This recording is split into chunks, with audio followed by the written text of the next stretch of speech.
Whaatwaa family, welcome back to the channel, man. It's your boy, Mr. Whaatwaa. Today. Hey, yo, skirt. Check this out. All right, we got a video today. It's called, Is Politics a Part of Islam? All right, let's get into it. Now, remember, if this is your first time on the channel, make sure you go ahead and subscribe and join the Whaatwaa family. We are literally the latest family on YouTube, and that's a fact. Also, before we get started, put a like on this video. Remember, if you got a video you want me to react to, get down in the comment section, post the link, and I will get to it, man. Let's go ahead and get into this reaction. There's something you should know about Wilayatul Faqih. Anyone who believes that Islam only deals with a certain aspect of human life and neglects another is mistaken. The Holy Quran says, we have not neglected anything in the book. Imam Khomeini also tells us that, unlike other atheist schools of thought, Islam takes into account all aspects of human life. That is, individual, social, physical, spiritual, cultural, political, economic, and military affairs of life. Back up in history, after World War II, the world was divided into two major ideologies which dominated over all others. The capitalist ideology of the West and the communist ideology of the East. The rest of the world was to decide which of the two ideologies to base their governments on. That's when Imam Khomeini and his supporters in Iran rose up and said, neither East nor West, but rather Islam, Islam. The Islamic Revolution took place, and the Shah, who was the puppet of the Western powers, was booted out of Iran. And the Holy Quran says, it is not righteousness that you turn your faces towards the East or the West, but righteousness is this, that one should believe in Allah and the last day and the angels and the book and the prophets, and give away wealth out of love for him to the near kin and the orphans and the needy and the wayfarer and the beggars, and for the emancipation of the captives, and keep up prayer and pay the poor rate, and the performers of their promise when they make a promise, and the patient in distress and affliction in the time of conflict. These are they who are true to themselves, and these are they who guard against evil. Thus was the Islamic Republic formed, with the Islamic foundations of the Quran and the Ahadith under the jurisdiction of the concept of Wilayatul Faqih. But what is Wilayatul Faqih? Wilaya refers to the divine guardianship, which comes from Allah, and Faqih, which means the jurist. But not all of them. Imam al-Askari, the 11th infallible Imam, defined this further for us. Whoever from among the jurists protects himself, maintains his religion, goes against his desires, and obeys the command of his master, then the general public must obey him. These are only some of the Shia jurists, not all of them. Wilayatul Faqih is the concept of the wilaya, divine authority of Allah, through the Faqih, the jurist. Here's three options: an un-Islamic government, anarchy, or an Islamic government. Anarchy is a state of disorder due to the absence or non-recognition of authority. It's when the people go, no, we don't want any governing authority, let's just live. That actually sounds nice, but practically it does not work. Imam Ali highlighted for us that there is no way out for a people under a righteous or unrighteous ruler. You're either going to have a righteous one or an unrighteous one, but there must be a governing authority to administer laws and keep order within society. Now, the question is, who should be that governing authority? An un-Islamic government, i.e. Taghut? How are we defining a Taghut? After all, there are many governing authorities which claim to be Islamic, but they're not. Look at the Saudi regime. It's a monarchy where the people have virtually no say and not based on the Quran or Ahadith. In short, any authority which is not considered to be a divine authority is a Taghut. And whoever does not judge by what Allah has revealed, then it is those who are the disbelievers. So the authority must be someone who judges by what Allah has revealed, otherwise it is the authority of the disbelievers, i.e. the Taghut. There are some who claim to believe in Islam, but when it comes to whose legislation to follow and who to be essentially ruled over by, they turn to other than the divine authority. Have you not seen those who claim to have believed in what was revealed to you, O Muhammad, and what was revealed before you? They wish to refer legislation to Taghut, while they were commanded to reject it, and Satan wishes to lead them far astray. This verse further illustrates that it's hypocritical to wish to refer to the Taghut for our laws and governance rather than Allah, and that Allah commands us to reject any authority other than the authority of Allah. But then, if authority does not belong to any Taghut, any individual or government which does not get its authority directly from Allah, and we're commanded to reject such authority, then who does it belong to? We can't just have anarchy. This is what the Khawarij did. They were kind of like the Daesh, ISIS of the past, and they rejected both the governments of Muawiyah and Imam Ali, saying that the Quran says, verdict is only that of Allah. Imam Ali said about this that there is a limit for every government, that finally a just government will come to power to vindicate the rights of the oppressed. Islam has highlighted for us that the person who is in power ought to be someone who does not crave positions of power, but is rather someone who is recognized recognized by the people and takes up the mantle of power only out of a sense of responsibility to protect the truth and eliminate falsehood. When Imam Ali said, "I swear by God, this worn-out pair of shoes is, in my view, more valuable than governing you unless I can protect the truth or eliminate falsehood," was he merely saying this to express his feelings, or was he saying this to set a precedence for future generations to follow? The primary principle established by the Holy Quran in this regard is that the divine authority must not be somebody who is merely appointed by themselves, like a dictatorship, nor should it be somebody appointed merely by the people, like a liberal democracy, nor should it be somebody appointed by their bloodline, like a monarchy, but rather it should be someone who is appointed by Allah. He said, "Lo, I have appointed thee a leader, imam for mankind." Ibrahim said, "And of my offspring will there be leaders?" He said, "My covenant includeth not the wrongdoers." It's clear that the Holy Quran tells us that the authority lies in the hands of the prophets and imams directly appointed by Allah, and that this authority, wilaya, came down all the way from Adam to the Holy Prophet and through the 12 imams until the 12th and final imam went into occultation, the ghaiba. Today, the authority, the wilaya, belongs to the 12th imam, Imam al-Mahdi, who is in occultation, meaning that he walks the earth, but his identity is unknown and he is unrecognized by the people. What do we do now that the imam is in ghaiba? We know that the Muslim Ummah needs to rise and prepare for the return of Imam Mahdi so that he can rid the world once and for all of injustice. But in order for the Muslim Ummah to be prepared, it needs to have a leadership. And that's precisely what Wilayatul Faqih is. Islam advocates that we always implement as much of Islam as is possible. For example, Salah. If you're injured and you can't pray standing up, then you must pray sitting down. And if you can't pray sitting down, then you should pray lying down. You can't just say, "Oh, I'm injured, so I'm not going to pray Salah at all." No, the show must go on. Similarly, however much of Islam can be implemented, must be implemented. If you can't have a purely divine government led by an infallible imam, then at least aim for the next best thing, which is an Islamic government led by the Wali Faqih. The Holy Quran tells us, "O you who believe, obey Allah and obey the Messenger and those in authority among you." Who are those in authority among you? Well, according to the Shia school of thought, this refers to the 12 infallible imams who are directly appointed by Allah. And what happens when the last imam goes into occultation? Well, if we look at the rest of the verse, it says, "And if you disagree over anything, refer it to Allah and the Messenger, if you should believe in Allah and the last day. That is the best way and has the best result." Meaning that when the Prophet and those in authority are not accessible to us, we must refer back to Allah and the Messenger through the Quran and the Ahadith. Now, who has the ability to do this? Who has the ability to understand the Quran, its context, when and where and why the verses were revealed? Who can differentiate between weak and strong hadith? Who has a strong grasp on the Islamic sciences, particularly fiqh? It is none other than the faqih, the mujtahid, the ayatollah. And it makes perfect sense that when the Prophet and imams are not available, you refer to whomsoever knows them best and can refer to Allah and the Messenger. Not some random charismatic speaker, not some random scholars who may have studied Islam very deeply, yet lack the ability for ijtihad. Nor any politician who has next to no knowledge of Allah's commandment. No, the authority has to be in the hands of the one who has the ability to refer to Allah and the Messenger through the Islamic literature, i.e. the faqih. But not just any faqih. It has to be someone who is not affiliated with the tyrant rulers. The Holy Prophet said, "The jurists are the trustees of the messengers, as long as they do not enter into the dunya." Someone asked, "O Messenger of Allah, what do you mean by their entering into the dunya?" The Holy Prophet said, "Following the tyrant ruler.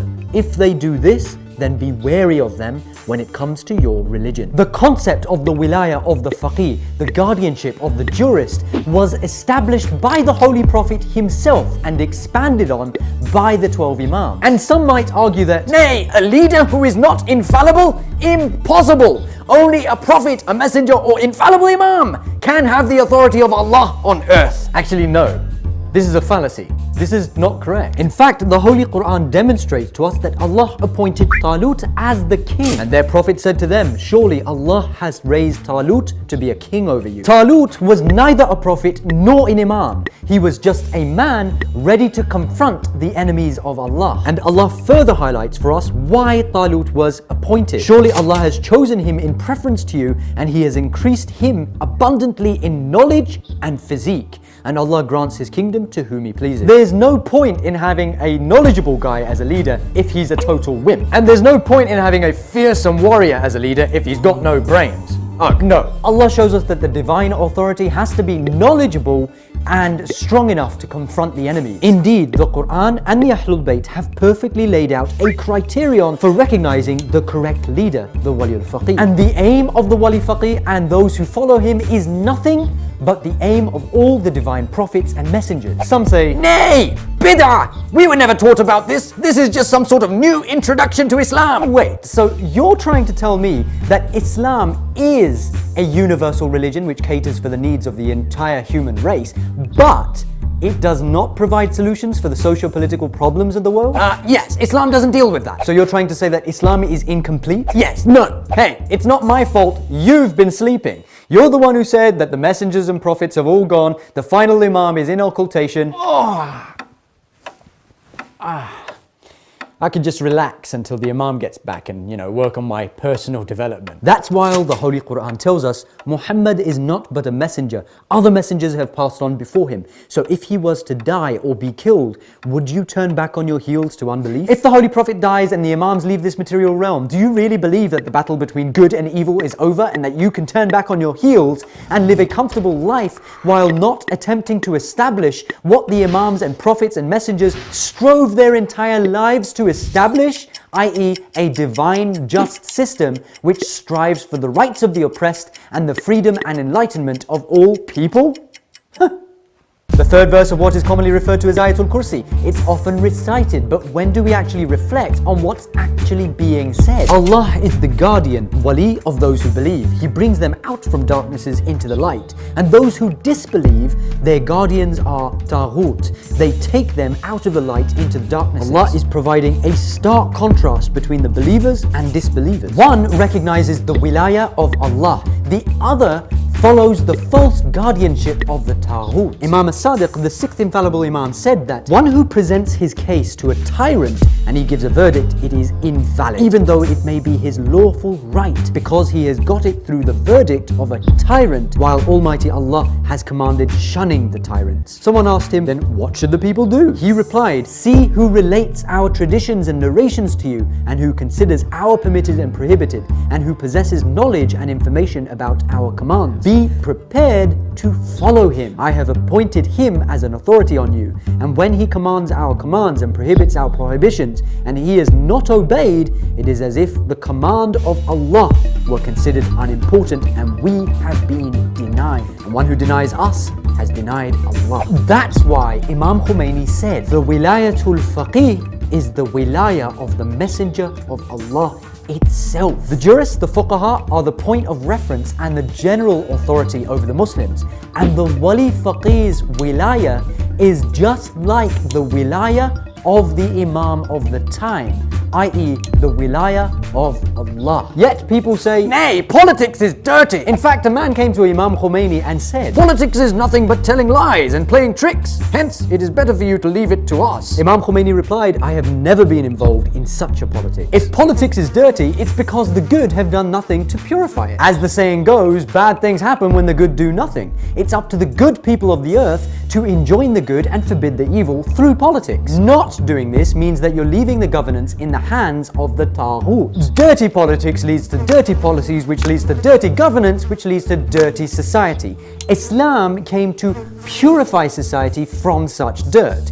Imam Khomeini explains that the politics he was talking about was a perfect form of politics that the prophets of Islam and our leaders in Islam practiced. They came to guide people and lead them towards their real interests. Politics is meant to guide people and take into account all interests of the society and man. This is the politics of the prophets, which others are unable to implement. Shahid Mutahari says, since the time of the Prophet Noah, every prophet who came to change the existing religious order has attended to the social order as well, trying to reform it. The Holy Quran says, we verily sent our messengers with clear proofs and revealed with them the scripture and the criterion to establish justice among people. Shahid Mutahari explains that this means that disturbing an existing corrupt order and establishing a just ideal order has been the objective for all prophetic missions. It's very clear from the Quran and the Hadith that it has always been the objective of Islam to challenge existing modes of corrupt governance and establish its own divine just system. The entire concept of idolatry is firmly rooted in the idea of social structures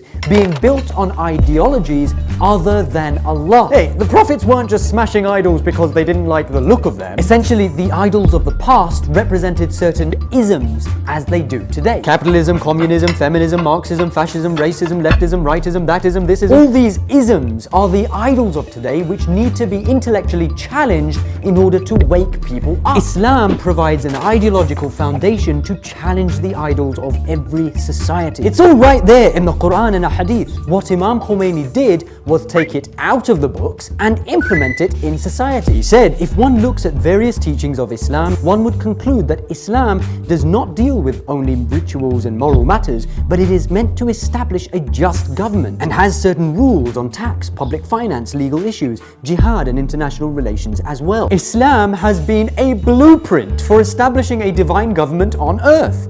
You just never did it until the Islamic Revolution took place and the system of Wilayatul Faqih was finally established. And now we're more prepared than ever before for the return of Imam al-Mahdi. But if a person tries to deny that politics is an essential part of Islam, then a lot of the Quran and the Hadith pretty much become irrelevant for that person. The third Imam, Imam Hussein's sermon of Mina, let's just pretend he never said that. The fourth Imam, Imam Zain al-Abidin's 27th supplication in Sahifa Sajjadiyya, let's just ignore that. The verses of the Holy Quran which refer to legislation, spoils of war, the distribution of wealth, inheritance, taxes. Let's just read those verses with beautiful voices and hope that nobody asks what they mean. Nahjul Balagha, let's just ignore most of that. All these things pretty much become irrelevant for one who is attempting to deny the political elements of Islam, especially Shia Islam, the entire foundation of which, arguably, is that the Holy Prophet would not have left us without appointing a guardian and wali. Okay, but now you're arguing that the 12th Imam went into occultation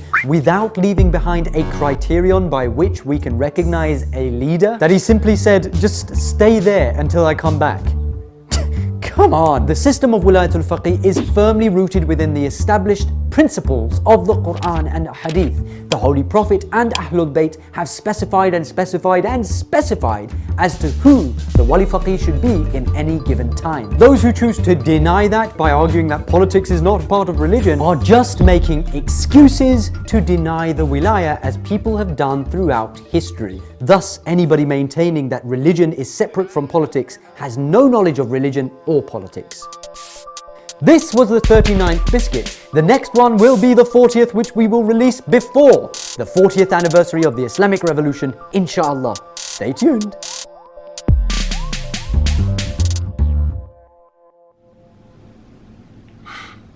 Wow. Yo, man, shout out to Biscuit, man. It's your boy, Mr. Whaatwaa, man. Get down in the comment section. Let me know what you think about the video. Also, if you have a video you want me to react to, get down in the comment section, post the link, and I will get to it. Now, the question is politics a part of Islam? If I had to answer the question, I feel like politics is part of every religion, you know?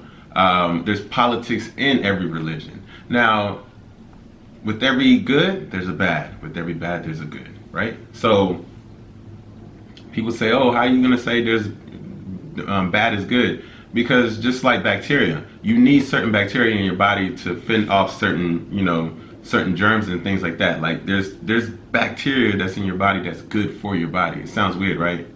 I learned that at school. It blew my mind too when I was like, what? Bacteria is good. It's crazy. But anyways, so when it comes to that, politics being a part of Islam, yeah, I would have to say yes. There's also good politicians, just like you have bad politicians. I feel like there's people that do get into politics that truly want to help, just like there's people who build or who create non-profit foundations that really are non-profit. Like, it's really to help other people, it's really to help a cause. And so when I look at that, I'll be like, yeah, it's definitely a part of that. And then especially with certain politics in certain countries, like, you can't have a country that's mainly or majority or basically 99% Muslims being controlled by a Christian. It doesn't make sense. Or 99% Christian population being controlled by a Muslim. It just doesn't make sense. So I feel like there is politics in religion. Guys, I want y'all to get in the comment section. Let me know what y'all think. Other than that, it's your boy, Mr. Whaatwaa. We'll see you guys tomorrow. Why? Because I post videos every day. If this is your first time on the channel, make sure you go ahead and subscribe and join the Whaatwaa family. And make sure you put a like on this video. And guys, I will see you tomorrow. Why? Because I post videos every day. So please take care. Stay safe. Whaatwaa.